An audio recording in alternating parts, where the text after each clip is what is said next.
तर नमस्कार मंडळी, मी आपला वैभव. आज होता श्रावणातला पहिला सोमवार म्हणून सकाळ सकाळ उठून डायरेक्ट महादेवाचं मंदिरच गाठलं आणि तिथं एवढी गर्दी होती, तिथं व्हिडिओ काढायलाच जमला नाही. आपलं पाणी पण संपलं होतं. मग मंदिरातून तसंच पुढं सरलो पाणी आणायला. सकाळ सकाळ काळा शर्ट घातला होता. मम्मी म्हणली आजच्या दिवस तरी काळा शर्ट नको घालू.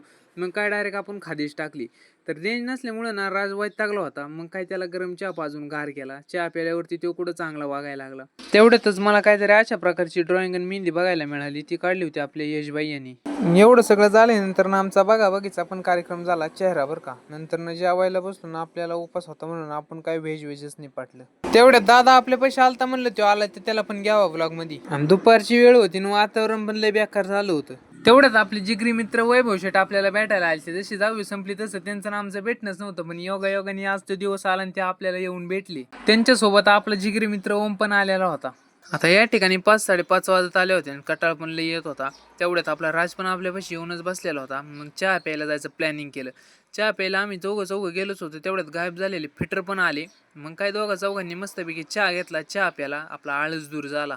त्यानंतर 7 वाजल्यानं आपण दुकान बंद करून टाकलं. तर आजचा हा मिनी ब्लॉग तुम्हाला थोडा जरी आवडला असेल तर लाईक, कमेंट आणि शेअर करायला विसरू नका. आणि आपल्या पेजला फॉलो करून ठेवा. आपले असेच मिनी ब्लॉग तुमच्यापर्यंत पोहोचत राहतील.